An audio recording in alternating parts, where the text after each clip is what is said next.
आइए। तो आपकी जिज्ञासा यह हो रही है कि हमारे कई वर्षों से घर में अशांति रहती है, मांगलिक कार्य भी बंद है।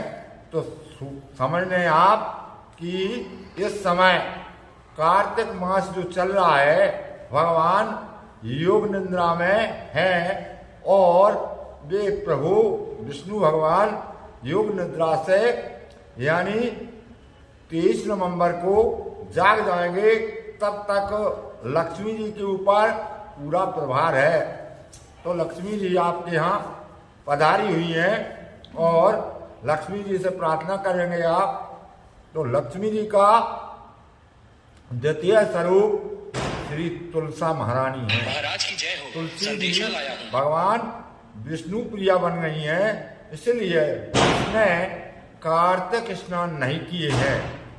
और वो अगर 1 महीना स्नान भले नहीं किए तो वह पुरुष या नारी महिला कोई भी 3 दिन स्नान करे और तुलसी माँ की विधिवत पूजन करे तथा उनको कन्या समझ करके उनका विवाह शालिग्राम भगवान से करवा देने से 1 महीना कार्तिक स्नान का पुण्य प्राप्त होगा।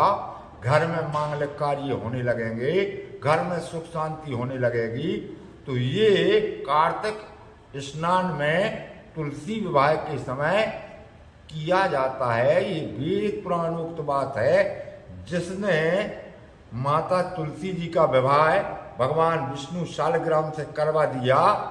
और इसका जो जैसे आप विवाह शादी करते हैं, उन विवाह शादियों में आपके रिश्तेदार, आपके मित्र, आप उन्हें बुलाते हैं, उसी तरह से इसमें रिश्तेदार मित्रों की आवश्यकता नहीं है, बल्कि उनकी आवश्यकता है जो तुलसी माँ से पूजा हों, तुलसी माँ से जुड़े हों, यानी तुलसी जी के रिश्तेदार और भगवान विष्णु से जुड़े हों, जो मंदिरों से जुड़े हों, उनके लिए आप बुला करके और विवाह कार्यक्रम करके और उनको भोजन करा के तथा तुलसी जी की बाकायदा जिस तरह से आप शादियां करते हैं, बड़े भाव से तुलसी जी की शादी करने पर इन दिनों में कार्तिक माह में उसके लिए अक्षय पुण्य की प्राप्ति होती है, घर में सुख शांति होती है, घर में जो भी अव्यवस्थित कार्य है वे व्यवस्थित होने लगते हैं,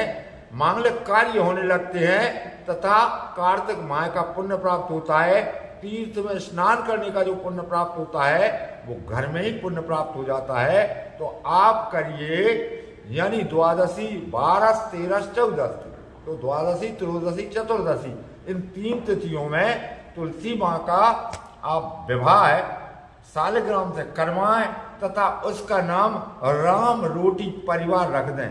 तो राम रोटी परिवार जो राम से, लक्ष्मी यानी विष्णु से और भगवान से जो जुड़े हुए हैं, उनको बुला करके उनके लिए अतिथि, गरीब और राम रोटी परिवार के जो पुरुष हों, जो महिलाएं हों, उन्हें बुलाएं, उनसे विवाह की विधि बनवाएं और विवाह करें, तो आपके बड़े पुण्य की प्राप्ति होगी।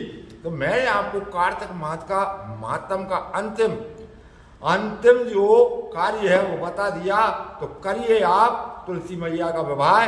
प्रश्न करने के लिए आपको बहुत बहुत धन्यवाद।